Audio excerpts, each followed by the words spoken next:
This is the new Zulu 3 A&R headset from Lightspeed. Let's see what's in the box.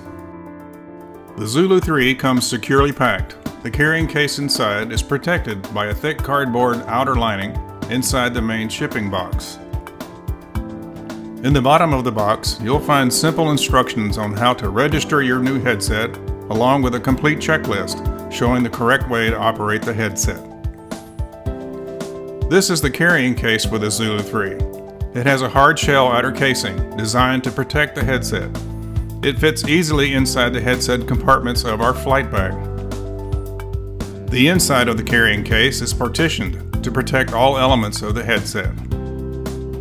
The Zulu 3 has some new features, like improved tapered ear seals with larger cup cavities and newly designed cables built around a Kevlar core. The control unit has separate left and right volume controls, plus Bluetooth for phones and music. The new cable design is extremely flexible and comes with a cord clip to give quick access to the control unit. We hope you have enjoyed this video. There are links in the comments area below with more information about the Zulu 3 and this video. We're going flying. See ya!